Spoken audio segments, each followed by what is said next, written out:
And so now, without further ado, I'd like to move into our fishbowl conversation. So this is an opportunity to talk about the future of bioplastics. We have 3 speakers who will be giving us different perspectives on the future of bioplastics.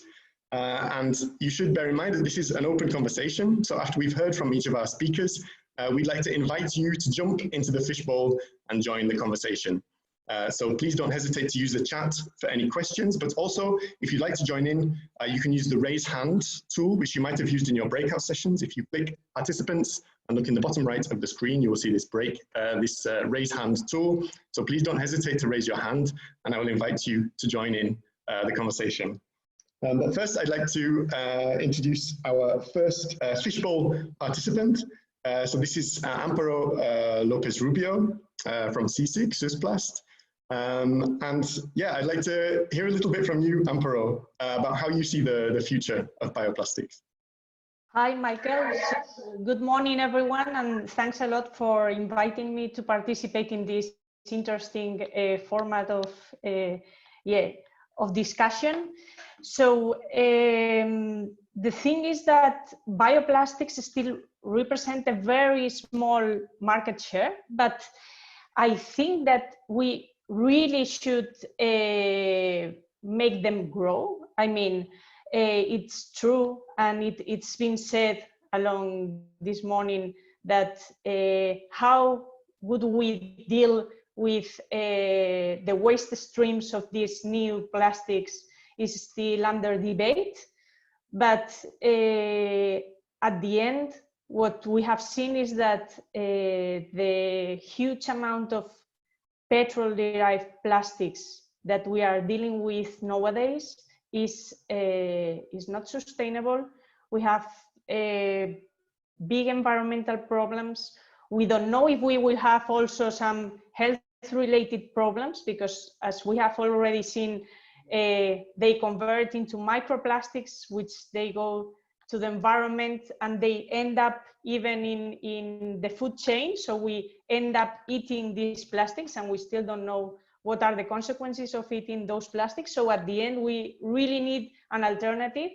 So it's true that for some applications, plastics are an ideal material and we should still be using plastics for that. But for certain market niches, like for instance, food packaging, I think that they are a very nice alternative option. There's still lots of research to do in this sense. I mean,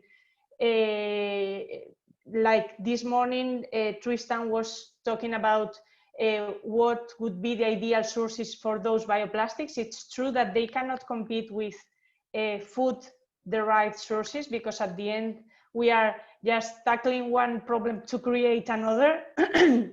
So it's true that we need, for instance, a good solution, I think that, and that's open for debate, to use waste streams to produce these bioplastics. So to try and do materials simplifying the processes to, because one of the main challenges of bioplastics is to compete cost-wise with traditional plastics. Nowadays, they are much more expensive, and at the end, industries, what they want is, if you tell them, okay, I have this fantastic bioplastics, is biodegradable, it's environmentally friendly, but it's really expensive, then they will not buy unless there's a regulation behind which says, you cannot use these plastics, you have to go to bioplastics. So I would also like to open the debate to all of you, so that we can all think what would be the ideal ways of these bioplastics. I think that regulatory agencies have a big role in there. I was chatting the other day with there's a waste management company here in Spain, and they were talking to me because they were trying to implement some kind of process, the same thing that it's nowadays in these household appliances, in which you label them regarding how energy efficient they are with this A++. So they wanted to do something similar with packages. I think that could be a nice idea. I mean, maybe regulatory agencies could just pay some taxes to more contaminant materials. And I think that at the end, also this strange period we are living in should make us think, okay, we can consume less, we can travel less, we can contaminate less, and maybe we should pay more for more contaminating products. I mean, at the end, it's if you have to use all those resources and all this energy to produce this single thing, then maybe this should be kind of a luxury thing to buy. I mean, if I want that, I should pay lots of money. While if this is produced in a more environmentally friendly way, maybe this should be cheaper. I don't know. Okay, so sustainability as a luxury. Okay, yes. Yeah, it's an interesting approach that policy and regulation could take. And on this, I'd like to bring in Constance Ißbrücker as well from European Bioplastics. I'm curious to hear your thoughts. Hello. Hi, Michael. Coming back to what Amparo just said is, of course, the market share is still very small. And to give it maybe some numbers, in the last year, we had 2.1 million tons production capacity of bio-based and biodegradable plastics worldwide. And compared with the, I think, around about 360 million tons of conventional plastics, this is really still very small. So it's always very exciting to see how often and with which enthusiasm it is talked about bioplastics. I just saying this because people should still have in mind that we are talking about really a small market share. So I mean, how can we make this market grow? And I think this is a question that cannot be answered very, very simply. On the one hand, what you can see, there is definitely consumer demand for organic products, for green products, and also brand owners and retailers try to respond to it. But in my opinion, this will not change the market in a way we would like to see it.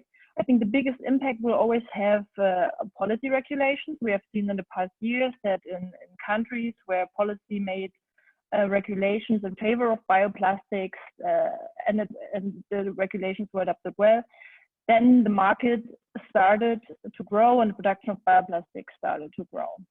But still, this is not in an amount worldwide, which we, of course, as an association would like to see, as I can tell you. And there's something I would like to respond to Amparo as well, because she said that bioplastics are very expensive and the cost factor plays a big role. On the one hand, this is true, but what I often want to say is maybe we should not see bioplastics as very expensive. Maybe we should see fossil-based plastics as very cheap, because the oil price is very cheap, and therefore the materials produced from oil are of course cheap. And of course, this is something we should see. Maybe we should give packaging and also plastic. And plastic is a great material. Never forget, we should give it a worth. Yes, and maybe we should do bio-based plastic have a worth, and conventional plastic at the moment do not have this worth. Okay. Yeah. So helping to make that shift in perspective happen from the consumer perspective, that maybe indeed it's not bioplastics that are expensive. It's we've been having it cheap all these years with the massive market share of petroleum-based plastics. Okay, great, thanks. I would also at this point like to bring in Ana Cuardrado, our project officer from REFUCOAT, from BBI. Anna, we've had a couple of ideas here from Amparo and Constance about how policy could make this shift. I'm interested to have your perspective.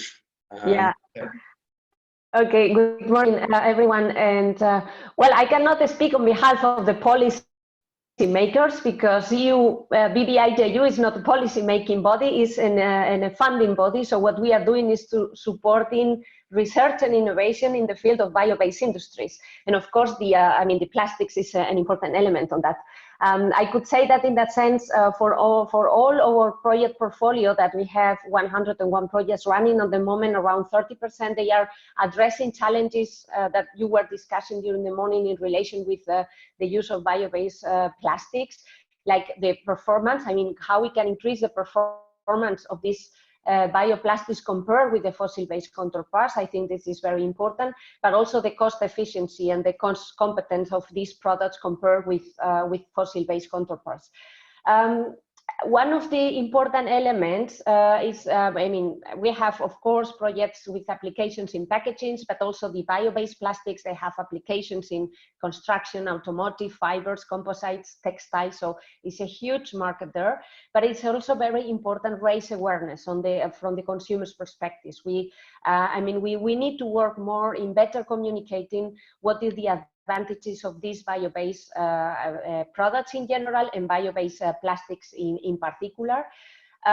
Let me just to say something about our current call that is open now, because we have a call that is open, has been open on the 15th of April. There are topics there in which we are still working on the issue of bioplastics and especially focusing on how we can reduce environmental impact related with the end life of the use of these plastics.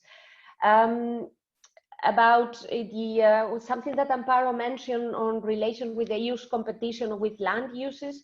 In our program, we are ensuring that we are not competing with land that is meant for food purposes. So that means that we are trying to increase the use as a feedstock of side streams of the agriculture sector, or the forestry sector, for example. This is also big opportunities for rural areas. So we are open here, and probably a new subject, but it's very important to revitalize also rural areas. We are looking at underutilized land or land that is not productive for food purposes. So this is very important. And in terms of regulations, indeed, I think it's very important that the regulatory process, this is also part of our program, part of our aim, how we can improve the ecosystem in order to uptake, to promote the market uptake for bio-based products and bio-based plastics. So in that sense, the regulatory processes is important. In our role as a funding body, what we are doing is to gather information from the results of the projects that we funding in order to get policy feedback. So I guess in the next programming period, we could continue supporting all of you on this process, and more will be done, taking into account that we have the new clear objectives of the European Commission related with the EU Green Deal, the action plan on circular economy, and the EU strategy on plastics. I'm sure that this will be further, developed in the coming years. Great, thanks. So making sure that the research is really in place to support this future policy, I think it's going to be important. We're a little squeezed on time for our fishbowl conversation, but I wanted to bring in, we saw a couple of questions in the chat, and I can see that this is sparked some discussion. Mariam Isbahani, you had a question for our panelists. Yeah, hello. Well, recently we've been having a lot of debates about, whether bioplastics are going to take off or not. Somebody mentioned to me, and he's been in this space for a very long time, that forget about it for like the next 2 to 3 years. And, I'm in bioplastics, and we are a startup. And, given the price of crude oil, people are saying that, well, now we can't compete with, the petroleum-based plastics. So I was just wondering, because I've been hearing the flip side of that as well, that bioplastics will take on and then it will not. Any thoughts, please? Thank you. Sure. Who would like to take this one? I can take this one. Well, I think that with this new regulation that it's going to be launched, I think it's it's next year, about the banning of single-use plastics. So at the end, you will need something to replace all these single-use plastic materials with bio-based ones. So I think that they will take. In fact, there are lots of companies which approach researchers now looking for new bio-based plastics, because they see that there will be an increase in market share in that. But again, I think that it's a matter of being brave from the regulatory side, just to take more strong measures so that to help bioplastics really go to the market.